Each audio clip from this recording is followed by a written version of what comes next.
Okay, so welcome everyone. For anyone listening, this is a group podcast for a Malaysian Government and Public Policy class. Today we are talking about something that I think all of us has feelings about. Malaysia's Communication Minister, Dato Seri Fadmi Fasil, sorry for the pronunciation, he proposed that children under the age of 16 should not be allowed to open their own social media accounts. Good idea, bad idea, or somewhere in the between? We got six people here, and I promise this is going to be a natural conversation. I'm Andrea, and with me today are Reda, Omar, Sanjida, Pati, and Nisha.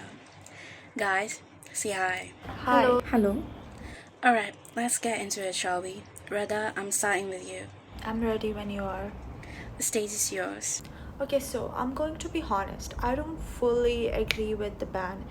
Social media is not just about posting selfies or exposing your life. It's a place where people find communities, discover opportunities, also show their creativity. For teenagers, especially, it means a lot. It actually means a lot. If you just cut them off from all of that, you're not really protecting them.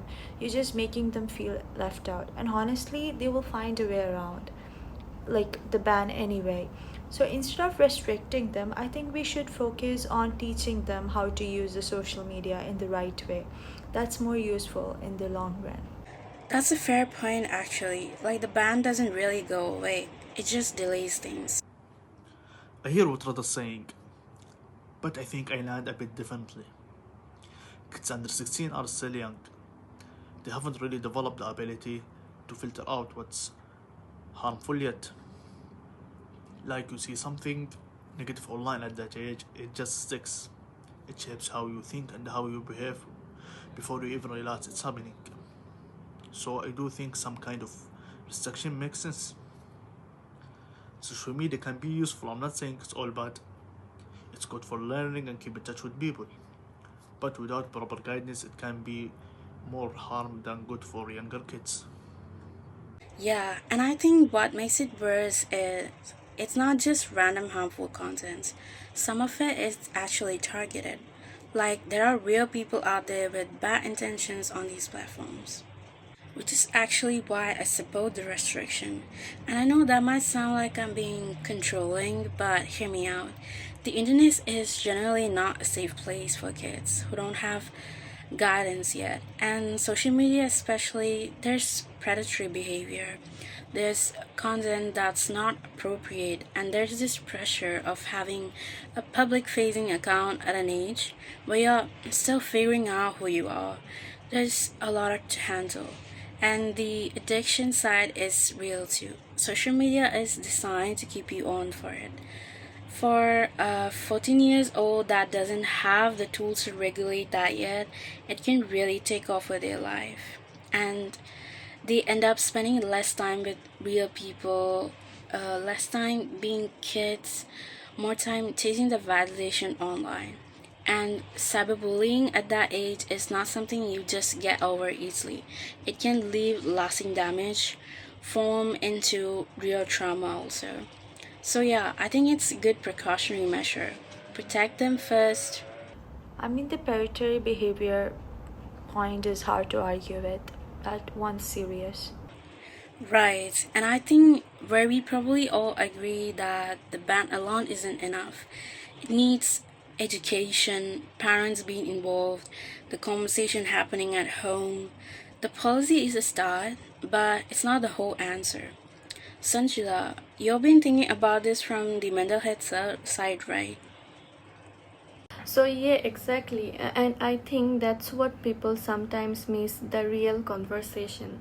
Like, teenagers are still developing emotionally, mentally, their sense of who they are.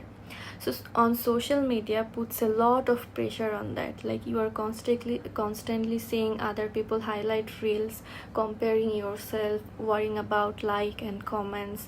Like, that kind of thing can really affect self-esteem and mental health also.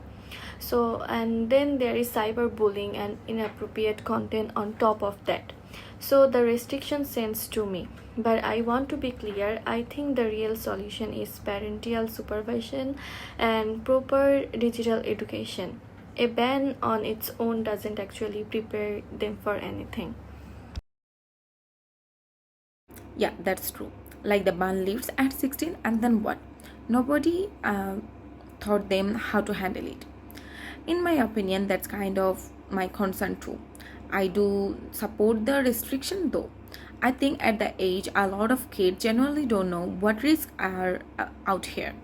Not because they are not smart, just because they haven't seen it yet.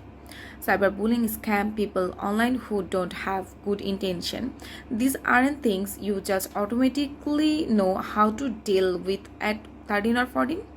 And social media can become addicted really fast, which messes with sleep, focus, mental health, everything.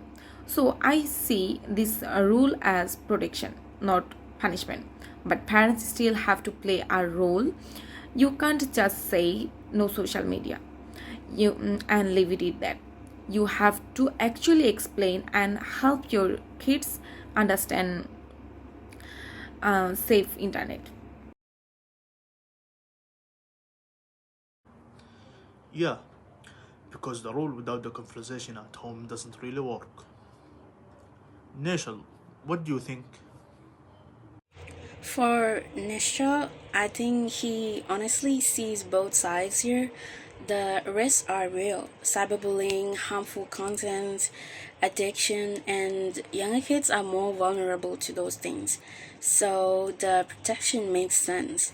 But at the same time, social media teaches you things too: communication, seeing different perspectives, learning how to exist in online spaces, and those are the skills that matter now. So his thing is the ban is well intentioned, but it needs to come with actual programs that teach digital literacy because the age limit goes away eventually and someone has to prepare them for that. The restriction is not a permanent solution. And honestly, policymaking should follow the evidence. The research does show that unregulated social media access is more harmful for this age group. So, starting with the protection makes sense as long as it's paired with something more long term. So, that's Yeah, the rule needs a reason behind it that kids actually understand, not just because the minister said so. Agreed.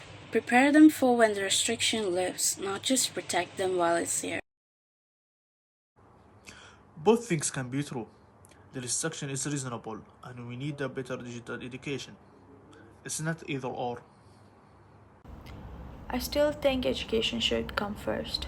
But yeah, I can see why the restriction exists. And I think that's honestly a solid place to land. We don't all fully agree, but we agree that this isn't a simple yes or no question. It's a conversation that needs to be happening at home, in schools, and at policy levels. Alright, that's us done. Thanks for listening, and thanks to my group for showing up. This has been our podcast for MPU. Bye, everyone.